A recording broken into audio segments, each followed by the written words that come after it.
పాకిస్తాన్ భారత్ పైన అణుబాంబులు వేస్తా అంటుంది. పాకిస్తాన్కి సంబంధించిన మంత్రి రీసెంట్ గా మాట్లాడుతూ ఇండియా వైపు 130 అణుబాంబులు ఎక్కువ పెట్టాం. మీరు సింధు నీటిని వదలకపోతే ఈ అణుబాంబులు వచ్చి భారత్ లో పడతాయి. మాకు నీరు రాకపోతే ఇండియా మీద పూర్తి స్థాయి యుద్ధం చేస్తాం. ఆల్రెడీ గోరి, షహీన్, సుగ్నవి క్షిపణులు సిద్ధం చేశాం. కాస్కో భారత్ మా దెబ్బకి మీరు తట్టుకోలేరని సవాలు విసురుతున్నాడు. వాస్తవానికి పాకిస్తాన్ కి అంత సీన్ లేదు. వాళ్ళు ఆయుధాలని ఆర్మీని తరలించడానికే వాహనాలు లేక రైల్వే నెట్వర్క్ ని యూజ్ చేస్తున్నారు. ఇన్ కేస్ యుద్ధమే స్టార్ట్ అయినా సరే పాకిస్తాన్ దగ్గర రిజర్వ్ చేసిన ఆయిల్ సరిపడా లేదు. వాళ్ళ దగ్గర ఉన్న ఆయిల్ తో కేవలం 7 to 10 days మాత్రమే సర్వైవ్ అవుతారు. ఎలాంటి ప్లాన్ లేకుండా, ఎలాంటి బ్యాకప్ లేకుండా, ఆయుధాలు సరిగ్గా లేకుండా భారత్ ని లేపేస్తామంటే ఎవరు నమ్ముతారు? వీళ్ళేమో రెచ్చిపోతున్నారు. వాళ్ళ ఆర్మీ చీఫ్ ఏమో కనబడట్లేదు. గతంలో ఈయన ఐసిస్ లో పనిచేశాడు. అందుకే ఆయన మాట్లాడే ప్రతి మాట ఉగ్రవాదాన్ని రేకెత్తేలా మాట్లాడతాడు. ప్రెజెంట్ భారత్ ఈయన్ని ఎక్కడ పాయింట్అవుట్ చేసి లేపేస్తారని భయపడి న్యూక్లియర్ బంకర్ లో దాక్కున్నాడు. ఇలాంటి వాళ్ళ మన మీద న్యూక్లియర్ బాంబులు వేసేది.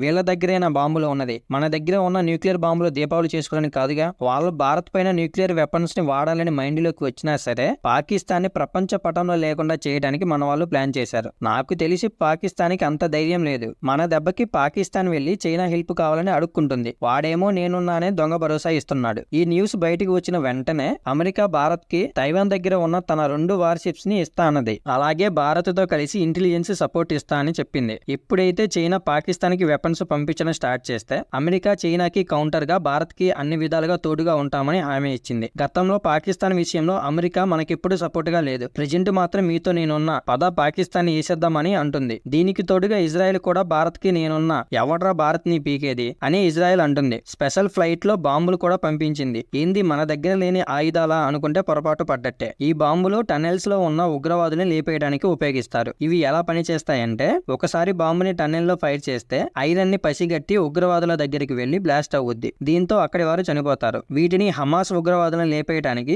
ఇజ్రాయెల్ గాజాలో వాడింది. ఆల్రెడీ మోసాద్ వాళ్ళు ఇండియాకి ప్రిసైజ్ గా ఎలా అటాక్ చేయాలి, ఎలా లేపేయాలని డిస్కషన్స్ చేస్తున్నారు. అలాగే ఇంటెలిజెన్స్ ను కూడా షేర్ చేసుకుంటుంది. ఇజ్రాయెల్ ప్రధానమంత్రి నెతన్యాహు అయితే ఇండియాతో కలిసి పాకిస్తాన్ లో ఉన్న న్యూక్లియర్ సైట్స్ మీద అటాక్స్ చేయాలని ప్లాన్ చేస్తున్నాడు. కానీ అమెరికా మాత్రం దీనికి ఒప్పుకోవట్లేదు. ఇదే అనుకుంటే ఐఎన్ఎస్ విక్రాంత్ అరేబియా సముద్రంలో పాకిస్తాన్ మీద ఎప్పుడు అటాక్స్ చేద్దామా అని రెడీగా ఉంది. ఆల్రెడీ ఐఎన్ఎస్ విక్రాంత్ నుంచి మిసైల్స్ కూడా టెస్ట్ చేశారు. ఇది చూసిన పాకిస్తాన్ కి ఉచ్చ కారిపోతుంది. ఒకసారి డిసైడ్ అయ్యి మిసైల్స్ వదిలితే పాకిస్తాన్ లో ఉన్న కరాచీ పోర్టు క్షణాల ధ్వంసం అయ్యిద్ది. పాకిస్తాన్ కి ఎవరైనా సరే సముద్ర మార్గం నుంచి హెల్ప్ చేయాలని చూస్తే ఐఎన్ఎస్ విక్రాంత్ చేతిలో బలవటం పక్కా. ప్రెజెంట్ పీఓకేలో అయితే ఎమర్జెన్సీ సిచ్యువేషన్ ఉంది. ఎందుకంటే భారత్ జీలం రివర్ వాటర్ ని ఎలాంటి సమాచారం ఇవ్వకుండా డ్యామ్ గేట్స్ ఎత్తేశారు. దీంతో అక్కడ పానిక్ వాతావరణం స్టార్ట్ అయ్యింది. భారత్ బాంబులతో కాదరా నిన్ను వాటర్ తో చంపేస్తానని భయాన్ని క్రియేట్ చేసింది. ఇది ఇలా ఉంటే పాకిస్తాన్ సైన్యంలో 250 మంది ఆఫీసర్స్, 1200 మంది సోల్జర్స్ రిజైన్ చేశారు. ఇలా చేయడానికి కారణం భారత్ చేస్తున్న డ్రిల్స్.